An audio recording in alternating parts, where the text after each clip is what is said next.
Bourgogne's Memoirs of Sergeant Bourgogne, 1812-1813, offer a personal account of his experiences during Napoleon's Russian campaign. As a sergeant in the Imperial Guard, Bourgogne describes the harsh realities faced by the French soldiers. Let's begin. I was awakened by one of the soldiers who said, "Sergeant, I think that everybody is going, for there is a great noise outside. We shall have to muster in the square, according to the orders we received yesterday. As for your soldier," he added, "you must think of him no more. He is done for." I raised myself to see. The two women were at his side. The youngest handed me a leather purse containing money, saying that it had fallen from one of the pockets of the overcoat. There might have been about 25 to 30 francs in Prussian pieces and some other money. I gave it all to the two women, telling them to look after the sick man till his last moment, which could not be far off, for he scarcely breathed. They promised me not to abandon him. The noise in the street went on increasing. It was already day, but in spite of that, we could not see much, for the little squares of glass were dimmed with ice, and the sky, covered with thick clouds, foretold a great deal of snow still to come. We were ready to go out when all at once we heard the sound of cannon from the direction of Wilna and quite close to us. The discharge of musketry mingled with it, and the cries and oaths of men. We heard the falling of individual blows. We at once thought that the Russians were in the town, and that fighting was going on. We seized our arms. The two German soldiers, not used to this sort of music, were at a loss. However, they came and ranged themselves at our side. We had the muskets belonging to the two men who had left the evening before, and who had not returned, and falopas also. They were all loaded. We had plenty of powder. One of the German soldiers had a bottle of brandy which he had not so far mentioned, but thinking that he might want something of us, he offered it. It did us good. The other German gave me a piece of bread. One of them said to me, "Sergeant, suppose we put one of these guns into the hands of that peasant there, who is trembling beside the stove. Do you not think he would be able to bring down his man?" "No doubt," I said. "Come here, peasant," said the soldier. The poor devil, not knowing what was wanted of him, allowed himself to be led forward. He was offered a musket. He looked at it like an imbecile, without taking it. It was placed upon his shoulder. He asked what he was to do with it. I told him it was to kill the Cossacks with. At that word, he let his weapon fall. It was picked up by a soldier who forcibly made him take hold of it, threatening if he did not fire upon the Cossacks to run a bayonet through his body. The peasant made us understand that he would be recognized by the Russians as being a peasant, and that they would kill him. During this colloquy, other cries were heard from the other extremity of the room. It was the two women weeping. Falopa had just breathed his last. The soldiers took the coat of the dead man and forced the peasant to wrap himself in it. In less than 2 minutes, he was completely equipped, for a sword and a cartridge case were hung on him and a cap put on his head, with the result that he could not have recognized himself. This scene took place while the two women were making lamentation over the dead, probably on account of the money I had given them. They were therefore not aware of the transformation of their man. The noise we had been hearing for the last few moments increased tremendously. I thought I could distinguish the voice of General Roget.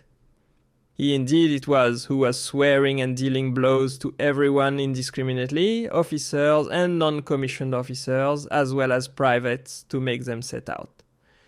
He entered the houses and made the officers search them to be sure no men were left in them. He did right, and it is perhaps the first good service I ever saw him render a soldier. Certainly, this distribution of blows came easier to him than the distribution of bread and wine which he had made in Spain. I caught sight of a foot soldier who had propped himself against a window, and was fixing his bayonet to the end of his musket. I asked him if the Russians were in the town. No, not at all. Don't you see it is that brute of a General Roget striking at everybody with his baton, but just let him come here. I'm waiting for him. We had not yet left the house when I saw Adjutant Major Rustan come to a halt in front of the door. Recognizing me, he said, "Well, what are you doing there? Out with you.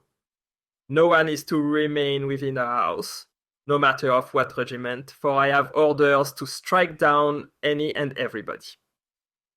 We came out, but the peasant, whom we had forgotten, naturally remained in his own house and closed the door.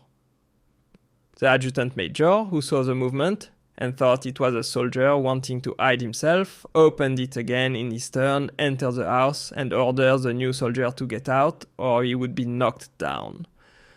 The peasant looked at him without replying. The adjutant major seized the man by the belt and thrust him into the midst of us.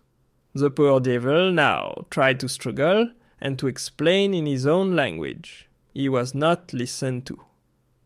The adjutant major, simply thinking it was because he had not given him the time to bring away his knapsack and gun, re-entered the house, took them both, and brought them to him. In the house, he saw the dead man and 2 women weeping. So coming out, he said aloud, "This rascal here is not so stupid as he looks. He wanted to stay in the house in order to console the widow. He looks like a German. Of what company is he? I don't remember having seen him." No one paid much attention to what the adjutant was saying. Each one had enough to do to look after himself. The wife, who had heard her husband's voice, had run to the door where we were still standing. The man, on seeing her, began to speak but could not make her recognize him. There he was amongst us, not able to stir. She never imagined that a Lithuanian, the Emperor of Russia's subject, had the honor of being a French soldier of the Imperial Guard, marching off, not to glory, but to misery. The whole affair took less than 10 minutes. I have thought since that the poor devil must have felt pretty miserable, penned up there in the midst of us. We set off, but very slowly. We were in an alley, where several men had died in the night, from drinking brandy and being afterwards seized by the cold. The greater number, however, were to be found in the town, which I did not enter. Meanwhile, we reached the place where there are 2 ways leading to the bridge over the Niemen. We now walked more easily, and in a few minutes, we were on the banks of the stream. There we saw that several thousand men were already in front of us, squeezing and pushing to get across. As the bridge was narrow, a large number climbed down onto the ice-covered river, which was not strong enough to bear. It consisted merely of pieces of ice that had been thawed and frozen over again. At the risk of being drowned or hurt, everyone tried to get across as quickly as possible, thinking that once on the further side we would be safe. We found out later how greatly we were deceived. While waiting until we could pass, Colonel Baudelin, who commanded our regiment, ordered the officers to prevent anyone from crossing the bridge by himself. We were now about 60 men, or thereabouts, the remnant of 2,000, all grouped around the colonel. He looked sadly on the remains of his fine regiment, probably drawing a contrast in his own mind. 5 months before, we had passed over this same bridge with the whole great and brilliant army, and now it was almost annihilated. To encourage us, he made us a speech. I am afraid very few listened. "Come, my men, I will not tell you to be brave. I know how much courage you have. During the 3 years I have been with you, you have given proofs of it under all circumstances, and particularly during this terrible campaign, in battles and all the privation you have had to undergo. But remember, the more distress and danger, the more glory and honor, and the greater the reward for those who have had the endurance to go through with it." Then he asked how many were present. I seized this opportunity to tell Monsieur Césaris that Falopa had died that morning. He asked me if I was certain of it, and I answered that I had seen him die, and that Adjutant Major Roustan himself had seen him. "Who? I," responded the Adjutant Major. "Where?" "In the house you told me to come out of, and which you entered to bring out another person." "True," said he. "I saw a dead man upon the straw, but he was the master of the house, for the woman was crying over him." I told him that the one he had turned into the street was a real husband, and the man on the straw was Falope. We looked for the peasant in our ranks, but he had disappeared. While we were resting on the banks of the Niemen, those who were in front of us had crossed over the bridge, or over the ice. Now we advanced, but when we had gotten across, we could not mount the bank by the road, which was blocked by wagons. Order was now at an end. Everyone went as he pleased. Several of my friends got me to follow them, and we went to the left. When we were about 30 paces from the bridge, we began to climb up onto the road. I walked behind Grangier, whom I had fortunately found again, and who looked after me much better than after himself. He beat out a passage through the snow in front of me, shouting out in his Auvergne dialect, "Come along, Pétiot, little un, or follow me." But the Pétiot could not drag one leg after another. Grangier was already 3/4 of the side when I had only done a third of the way. Stopping and resting on his musket, he made signs that he would wait there for me. But I was so weak, I could not pull my leg out of the snow. At last, unable to do more, I fell on my side and rolled as far as the Niemen, landing on the ice. As there was a great deal of snow, I did not hurt myself much, but I felt a pain in my shoulders and my face was bleeding from the branches of some bushes I had rolled over. I picked myself up without a word, as if it were something perfectly natural, for I was so inured to suffering that nothing surprised me. After having picked up my musket, I tried to climb up again at the same place, but the thing was impossible. I now thought I would see whether I could manage to get under the wagons at the outlet of the bridge. There I dragged myself with difficulty. As I got near the first, I saw several grenadiers and foot soldiers of the guards mounted on the wheels, taking out handfuls of the money that was packed in the wagons. I was not tempted to do the same, I only tried to get through. But just then, I heard a shouting. "The Cossacks! To arms! To arms!" This cry was followed by several musket shots, then by a great movement which spread from the bottom to the top of the slope. Not one among the grenadiers and chasseurs took any notice. Their heads were in the wagon. I pulled one by the leg. He looked around, asking me if I had any money. I said, "No, but the Cossacks are up there." "Is that all?" he replied. "We are not going to disturb ourselves for those beasts and leave them our money. Who wants some? I'll give it to him." And he threw 2 large bags of 5-franc pieces onto the ground. All this was only to occupy those who were coming up, for I understood that they had just found some gold.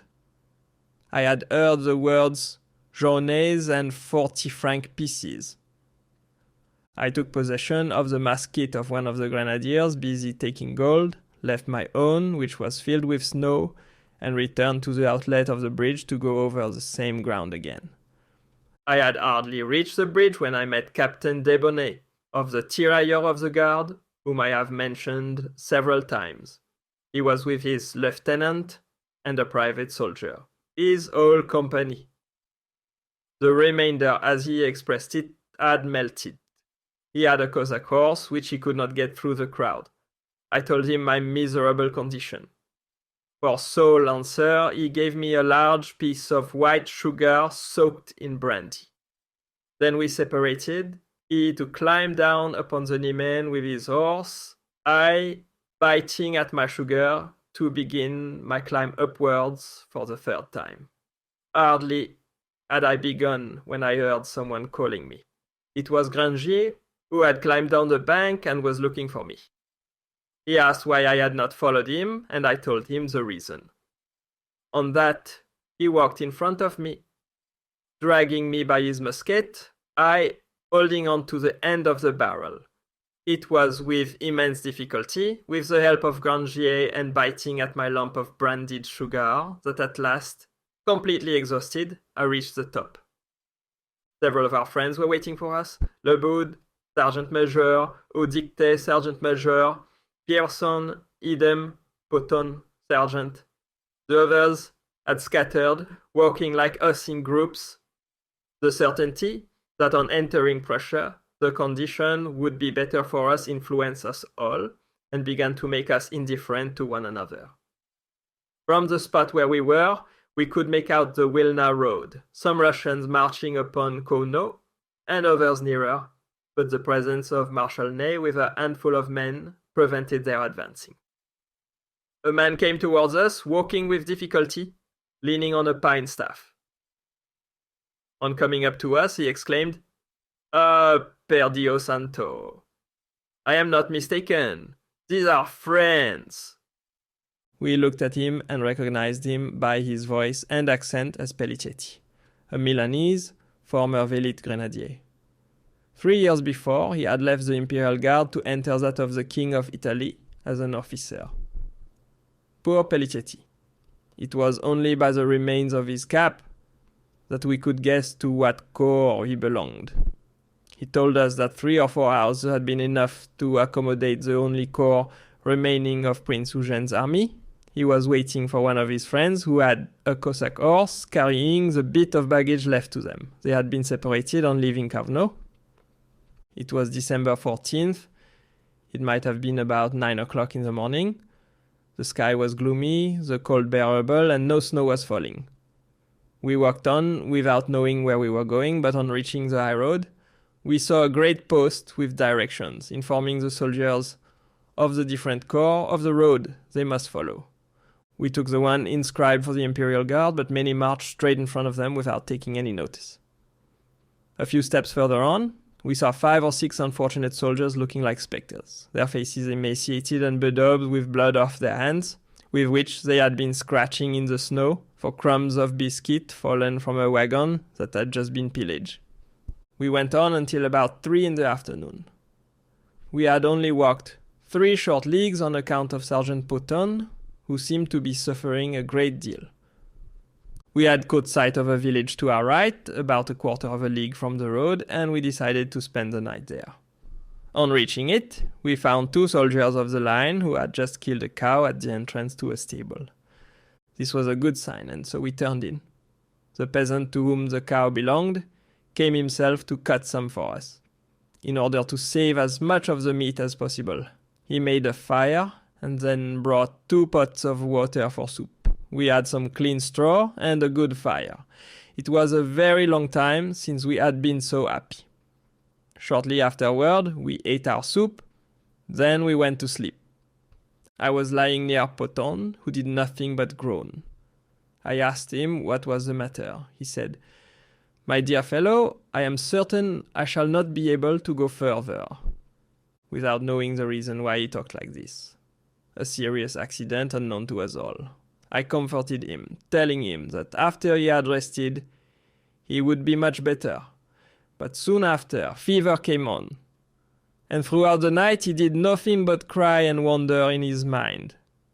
Several times during the night I found him writing in a memorandum book and tearing out the leaves. Once, when I was sleeping peacefully, I felt myself pulled by the arm. It was poor Poton who said, "Dear friend, I am utterly unable to live here, even to take a step, so you must do me a great service. I count on you if you have the happiness to see France again. If you do not, you must ask Grangier, on whom I count, as I do on you, to carry out my wishes."